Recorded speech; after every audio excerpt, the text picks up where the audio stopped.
Tom adjusted the strap on the back of Nate's wheelchair and smiled down at him. "Nate, buddy, time to go to the theater," Tom said gently. Nate crossed his arms, pretending to pout. "I told you I'm going in my wheelchair, I don't want you carrying me like last time." Everyone stared. Tom chuckled softly. "Nobody was starring in a bad way, they were just making room for us. But okay, wheelchair it is, you're in charge of the wheels tonight." Nate's round cheeks lifted in a shy grin. "Good, I like when I'm in charge of something." Tom crouched in front of him so they were eye level. His voice softened into that warm, steady tone Nate trusted. "You're in charge of more than you think, Nate. I'm just here to make sure you're safe and comfy. Deal?" "Deal," Nate said, offering his pinky. Tom hooked his pinky with Nate's. "Deal." They rolled out of the house together. Nate pushed himself carefully down the ramp while Tom walked beside him, one hand hovering near the handle just in case. The cool evening air felt nice and Nate's nerves started to calm. At the theater entrance, Tom leaned down again. "Okay, big decision, popcorn or nachos?" "Both," Nate asked hopefully. Tom raised an eyebrow. "Only if you promise not to get a tummy ache halfway through the movie." Nate giggled. "You'll take care of me if I do." Tom smiled warmly. "Always." Inside, the lights were dim and the previews had started. Tom parked the wheelchair in the accessible spot and gently draped a soft blanket over Nate's lap, their quiet little comfort ritual. Nate leaned back, relaxed. "Thanks for taking me out." Tom squeezed his shoulder. "You deserve fun nights too, being little sometimes doesn't mean missing out." Nate nodded, eyes on the big screen, feeling safe, cared for, and just a little bit brave for going out tonight. As the movie began, Tom whispered, "Proud of you, Nate." Nate smiled, clutching his popcorn. "I'm proud of me too." Nate shifted in his wheelchair, eyes still fixed on the screen. "I heard this movie is based off a real story," he whispered. Tom leaned closer so he wouldn't disturb the other people in the theater. "Oh, you mean about Vin and Ben?" Nate nodded slowly. "Yeah, this Vin person went through a lot." Tom's expression softened. "He did. From what I heard, he dealt with people controlling him, making choices for him, not telling him the truth. That kind of stuff leaves marks you can't always see." Nate's fingers tightened around his popcorn bag. "That's scary." "It is," Tom agreed gently, "but remember something important." "What?" "Vin survived and he found people who actually cared about him, people who listened." Nate swallowed. "Did he have a wheelchair too?" "In the story, yeah, for a while, and that made some things harder, but it didn't make him weak." Nate looked down at his own lap blanket. "Sometimes I feel weak." Tom carefully rested a hand over Nate's. "Needing help isn't weak, letting someone care about you isn't weak. Vin had to learn that the hard way." Nate was quiet for a moment. The movie on the screen showed a tense scene, a hospital hallway, bright lights, raised voices. "Did Ben help him?" Nate asked softly. "Ben stayed," Tom said, "even when it was messy, even when Vin pushed him away." Nate's voice dropped to almost a whisper. "Would you stay?" Tom didn't hesitate. "Yes, through tough days, theater nights, snack debates, and everything in between." Nate's cheeks warmed. "Even if I get scared." "Especially then." On the screen, the story shifted toward hope, a courtroom scene, truth coming out, people finally listening. Nate exhaled slowly. "I'm glad Vin told his story." Tom nodded. "Stories like that remind people they're not alone." Nate leaned slightly toward Tom, just enough that their shoulders touched. "I'm glad I'm not alone either." Tom gently adjusted the blanket again, a quiet, protective gesture. "You're not in the theater, not at homes, not anywhere." Nate smiled, eyes glistening but calm now. As the movie continued, he whispered, "I think Vin is brave." Tom smiled softly. "Yeah, and so are you." Nate blinked up at Tom. "Luke and his family produced the film." Tom nodded thoughtfully. "That makes sense. If it's their story, they'd want it told right." The credits began to roll across the screen, soft music playing as people started standing up. Tom leaned down and spoke quietly. "All right, buddy, let's head out. Time to get you changed and then we can grab milkshakes." Nate's eyebrows lifted. "Milkshakes?" "Two," Tom said casually as he unlocked the wheelchair brakes. Nate immediately shook his head. "I don't want two milkshakes." Tom smirked gently as he began pushing him toward the aisle. "I'll get two just in case." Nate looked over his shoulder. Why? Because, Tom said in that patient, knowing tone, I've been working with you for 3 years now, and you always change your mind at the last second. I do not, Nate protested.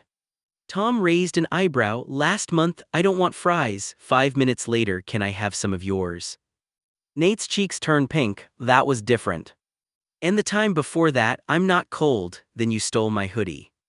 Nate tried not to smile, failed. Okay, maybe sometimes. Tom laughed softly. That's why I plan ahead. It's not about forcing you, it's about knowing you. They reached the restroom area. Tom parked the wheelchair in the accessible stall and knelt in front of Nate, voice calm and respectful. All right, Tom said gently. Let's get you comfy and cleaned up so you can enjoy your milkshake without worrying about anything. Nate looked down a little shy but trusting. Okay. Tom worked carefully and matter-of-factly, keeping things relaxed and normal. You did really well tonight. Big crowd, loud scenes, emotional movie. Nate nodded. I almost got nervous. But you didn't run, Tom said proudly. You stayed. After helping him get settled and dressed comfortably again, Tom stood and squeezed Nate's shoulder. All set. As they rolled toward the diner next door, Nate glanced up. What flavors are you getting? Tom smiled knowingly. Chocolate for sure, and I'm thinking cookies and cream for the backup one.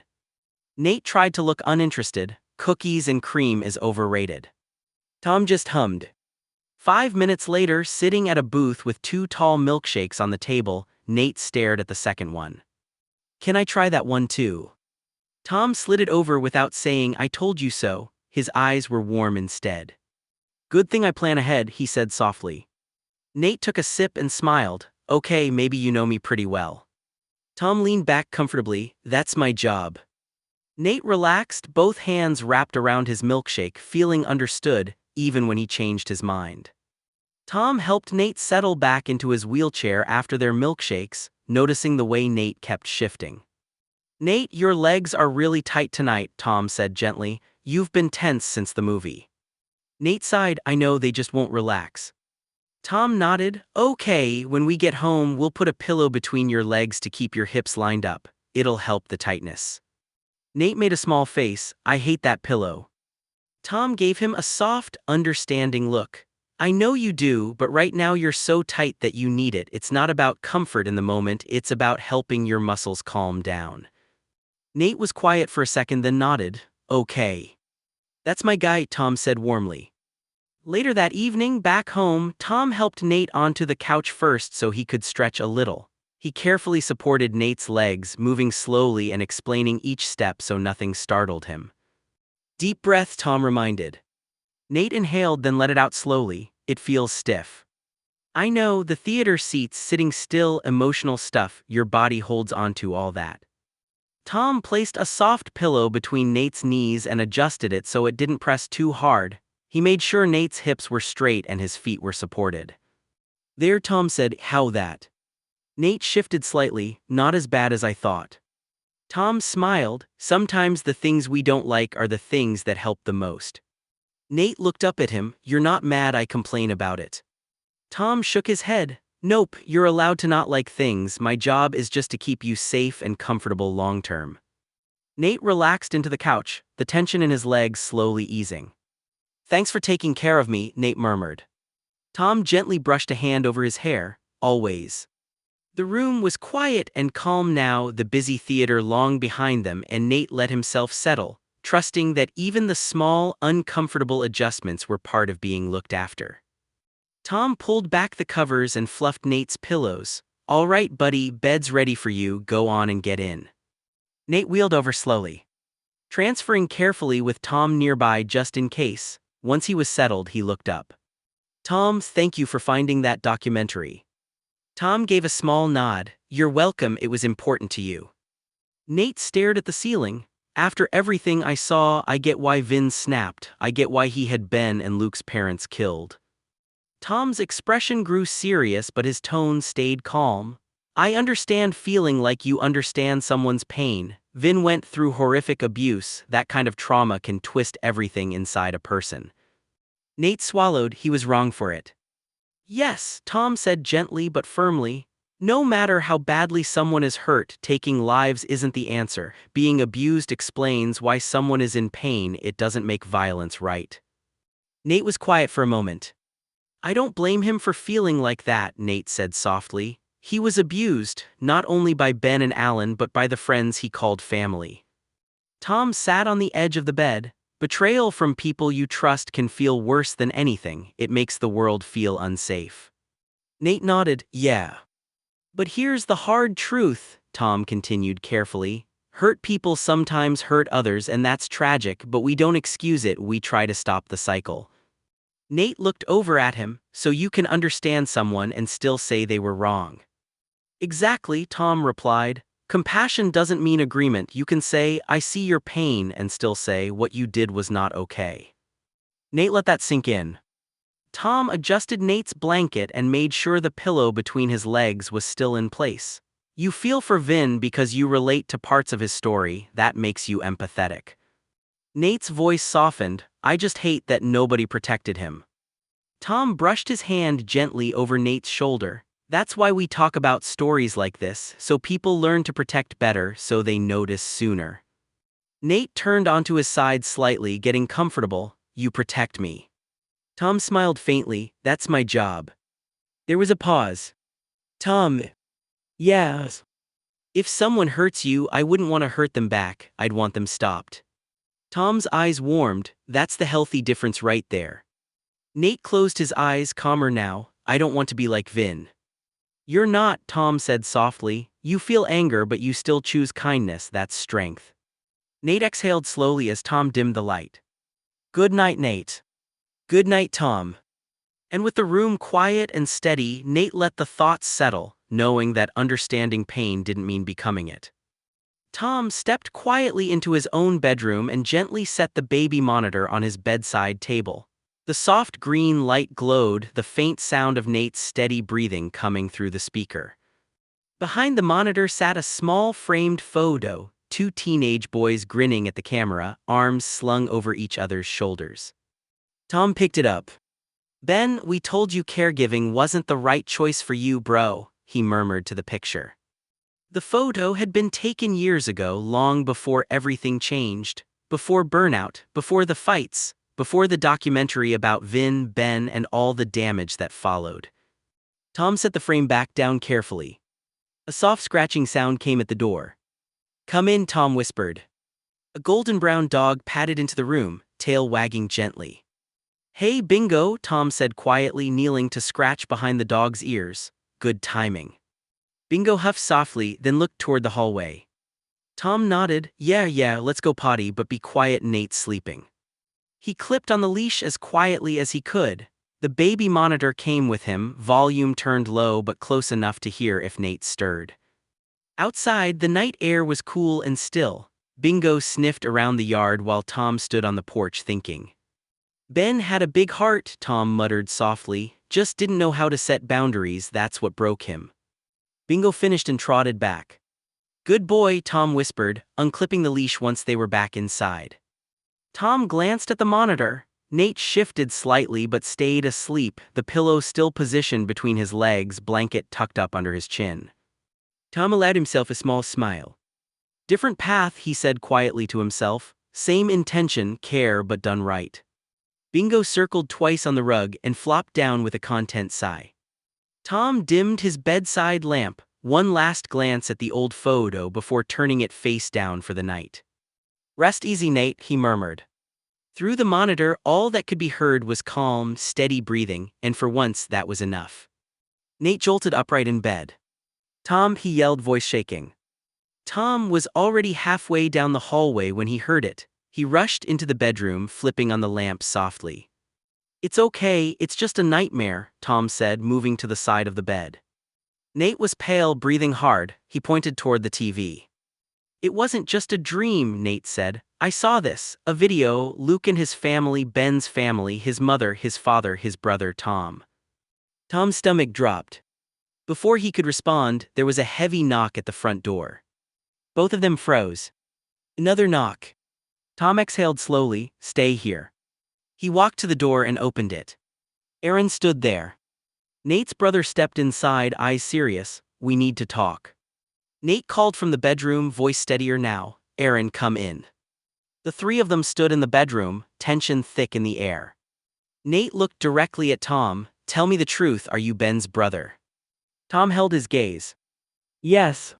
The word hung there. Nate's jaw tightened. Why didn't you tell me? Tom rubbed a hand over the back of his neck. Because I didn't want it to affect how you saw me. Before the documentary, nobody was talking about Ben again. I didn't think it would come back up. And I was worried that if you knew, you might only hire me because of that connection, or you might not hire me at all. Nate's eyes filled not with fear but hurt. You don't get to decide what I would have done, Nate said quietly. You know how I am, I need whoever is my caregiver to be honest with me, 100%. Tom nodded slowly, I know. Aaron stepped closer to Nate, protective but calm. Tom looked at Nate. I wasn't trying to manipulate you, I was trying to leave the past where it was. I've spent years making sure I don't repeat Ben's mistakes. Nate swallowed, but you didn't trust me with the truth. Silence. Tom didn't argue. What are you saying? Tom asked carefully. Nate's voice trembled, but he didn't look away. You're fired, Tom. Aaron inhaled quietly.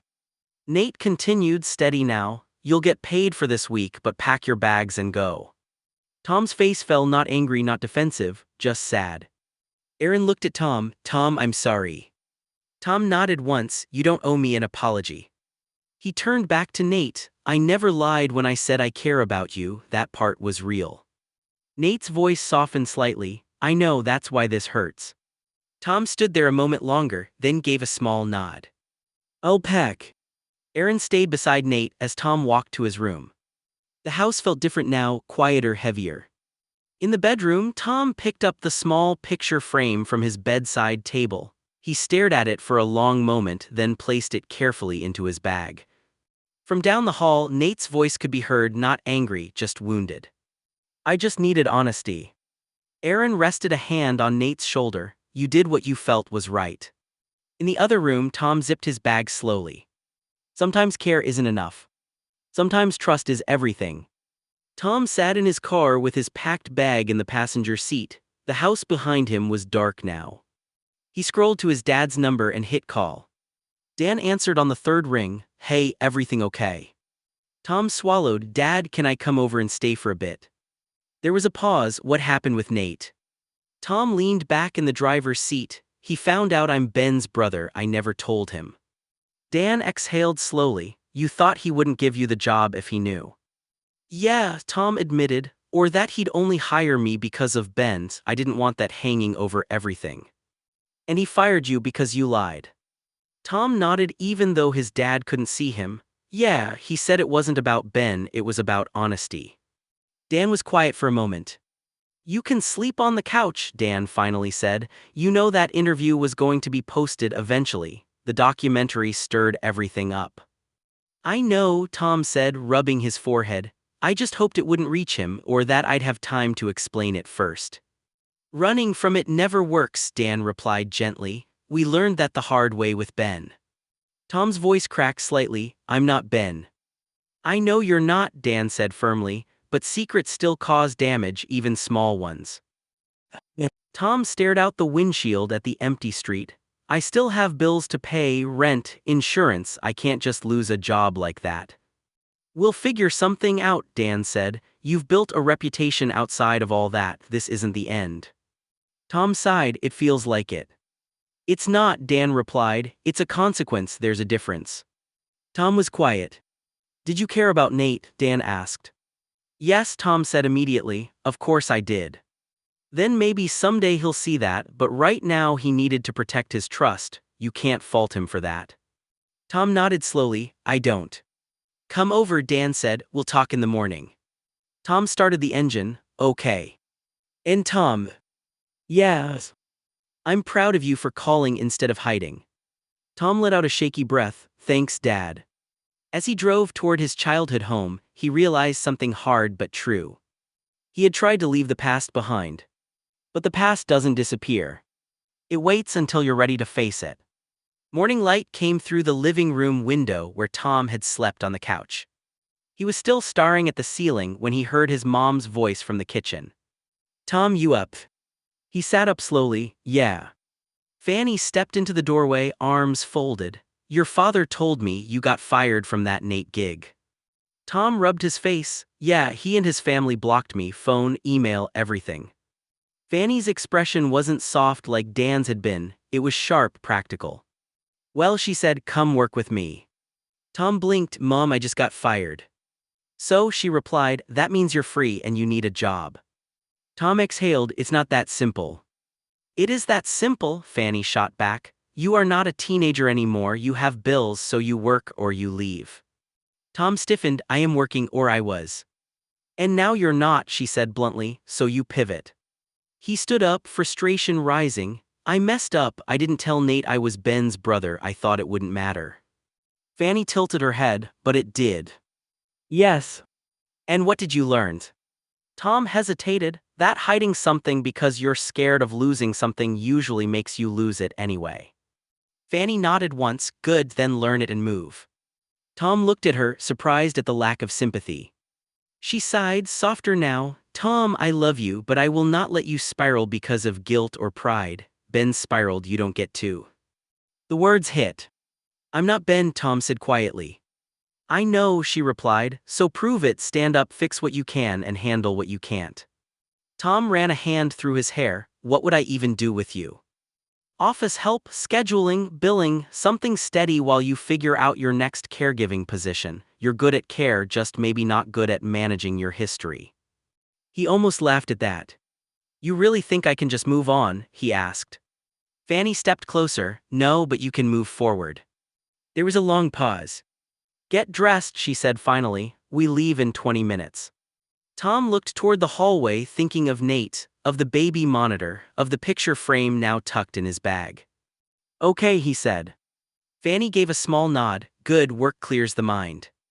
As she walked back to the kitchen, Tom stood there for a moment. He had lost the job. He had lost Nate's trust. But he hadn't lost the ability to choose what he did next. And for now, that would have to be enough. Tom walked beside Fanny through the front doors of the group home. The familiar scent of disinfectant and coffee filled the hallway. Residents' voices echoed softly from the common room. Fanny handed him a visitor badge. Since you're new here, she said briskly, you'll be on diaper stock duty. Tom blinked. Mom, I was a private home nurse for years. I get that, Fanny replied without slowing down. But the rules are different here. You don't just start working hands-on with residents on your first day. Tom crossed his arms. So I'm stocking supplies. Yes, she said plainly. Inventory, organization, sanitation checks. You earn clearance before direct care. I don't make the rules, I follow them, and you will too. The words weren't harsh, just firm. Tom followed her into the supply room. Shelves lined the walls, stacked with briefs, wipes, gloves, barrier creams, pads in different sizes. Fanny handed him a clipboard. Count everything, rotate older stock to the front, log expiration dates, if something's low, write it down. Tom stared at the shelves for a moment. This is humbling, he admitted. Fanny glanced at him. Good. He looked at her surprised. You need grounding right now, she continued. Structure, routine, no emotional attachments, no secrets, just work. Tom exhaled slowly and picked up a box. I'm not above this, you know. I know you're not, she said, but your pride might be. He gave a small, reluctant smile. As he worked, he realized something. Stocking supplies required attention, precision, accountability. If he logged something wrong, someone else would be unprepared later. Care didn't just happen in bedrooms and living rooms. It started here. After an hour, Fanny returned. How's it going? Medium briefs are low, overnight larges are fine. Wipes need reordering by Friday, Tom replied, handing her the sheet. She scanned it, nodding. Accurate. Tom hesitated. I'm not trying to run from what happened with Nate. I know, she said quietly, but you also can't sit in it forever. He leaned against the shelf. He was right to fire me. Yes, Fanny said simply. That stung, but it didn't feel unfair. But that doesn't make you unemployable, she added. Tom looked around the supply room again. This is different from private care, he said. It's supposed to be, she replied. Boundaries, policies, oversight, no blurred lines. Tom nodded slowly. Maybe that was what he needed right now. Less emotion. More structure. Fanny started to leave, then paused at the doorway. Finish inventory, then we'll talk about next steps. Tom picked up another box and began counting again. For the first time since being fired, his thoughts weren't racing. They were organized. One shelf at a time. The supply room door swung open. Fanny, a deep voice called from the hallway. It was Jeff, the facility director. Your boy has experience, right? Jeff asked, glancing at Tom over his glasses. Fanny folded her arms. Yes, but it's his first day. Jeff nodded. I know, but we're short-staffed this afternoon. 2 callouts. We need coverage on the floor. Whatever trained staff we have will be fine. Fanny hesitated. Tom looked between them. I can help. She turned to him sharply. You were assigned inventory. Jeff gave a small shrug. I'll sign off on it. I'd rather have someone experienced assisting than scramble. There was a long pause. Finally, Fanny looked at Tom. Stop what you're doing, go with Jeff. Tom blinked. But you said. I know what I said, she replied, steady but serious. We're short-staffed, and you have more experience than most of the float staff, so go with Jeff. Jeff gestured down the hallway. Let's move. Tom set the clipboard down carefully. His chest tightened, not from nerves about the work but from the sudden shift in responsibility. As they walked, Jeff spoke quietly. You worked private care. Yes, sir.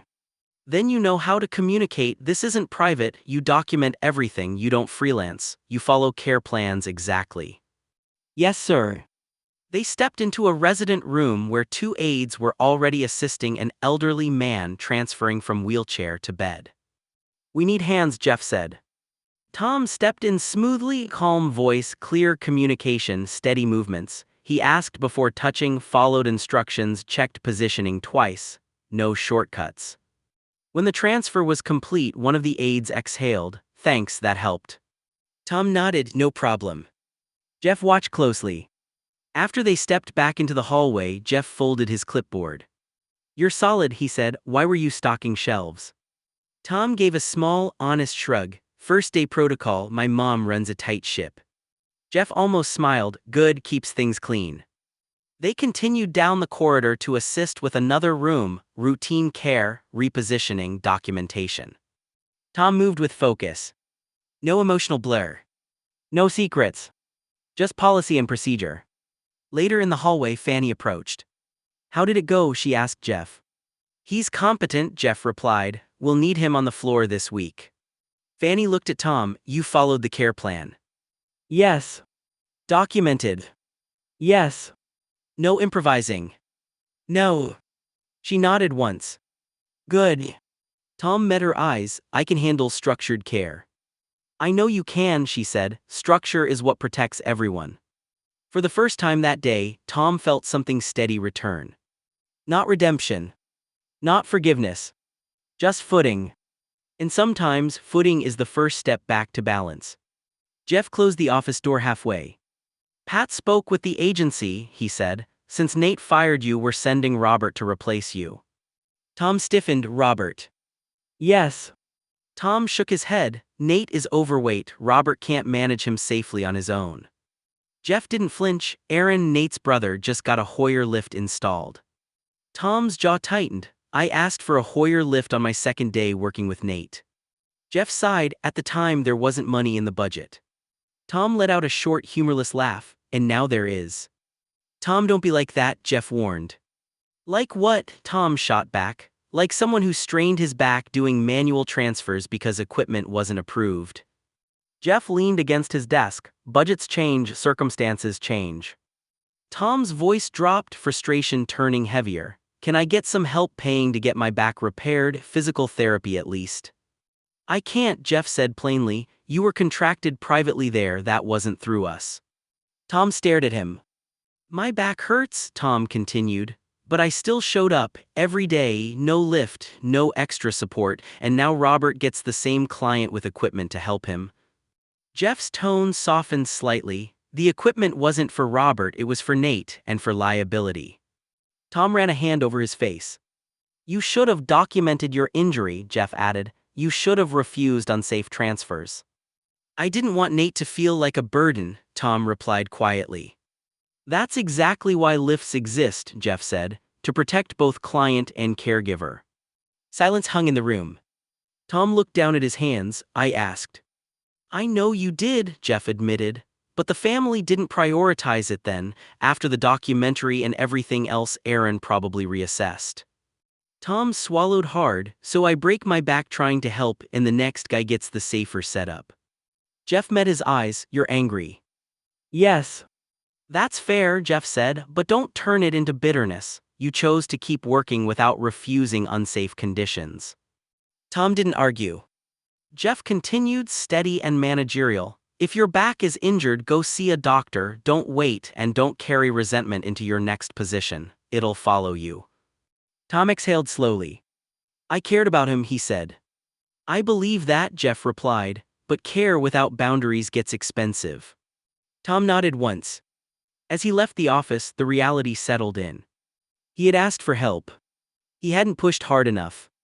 And now someone else would work safer than he had. Not because the world was unfair, but because sometimes the lesson only gets learned after the damage is done. Fanny stepped into the office just as the sharp clang echoed down the hallway. Tom had kicked the office ice machine, and it rattled loudly against the wall. Tom, Fanny snapped. He grabbed his foot and hissed, I'm fine.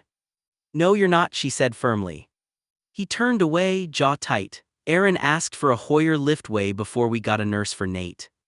Yes, Fanny replied calmly. Paperwork takes time, insurance approvals take time, families argue about cost, it wasn't about you.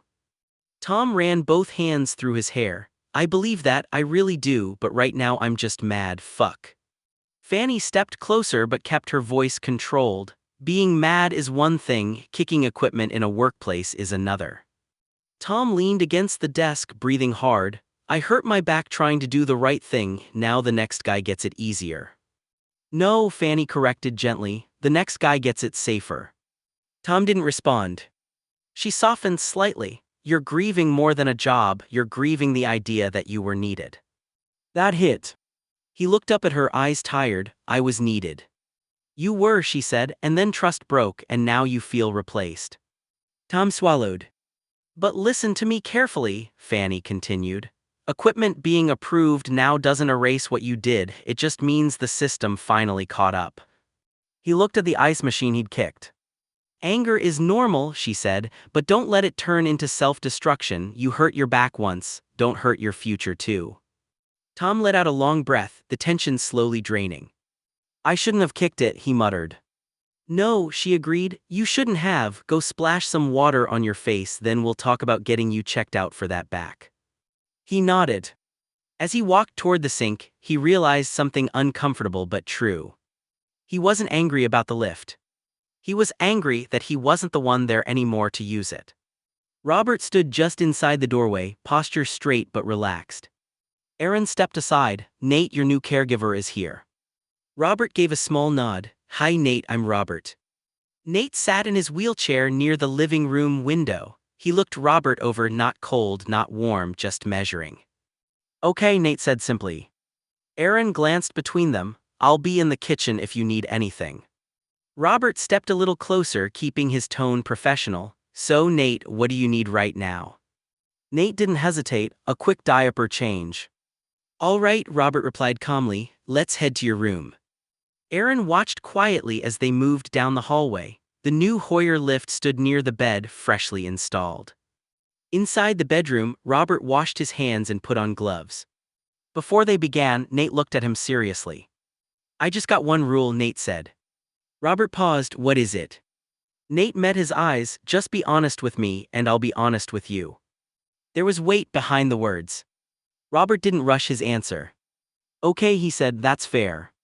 Nate studied his face for a moment, searching for hesitation. You worked with someone before me, Robert asked gently. Yeah. And it ended rough. Yeah. Robert nodded once. Then here's honesty from me, I'm here to do my job well, I'll follow your care plan, I'll tell you if something can't be done safely, and if I don't know something I'll say that too. Nate's shoulders eased just slightly. And I'll tell you if I'm uncomfortable, Nate replied, or if I'm upset, no guessing games. Good, Robert said. They completed the change efficiently and respectfully. Robert used the Hoyer lift to reposition Nate properly afterward, explaining each step. "This is new," Nate said quietly as the lift gently lowered him. "Yeah," Robert replied, "safer for both of us." Nate didn't comment further, but he noticed the difference. Less strain, less awkward shifting. Once settled, Robert removed his gloves and washed up. "All set," he said.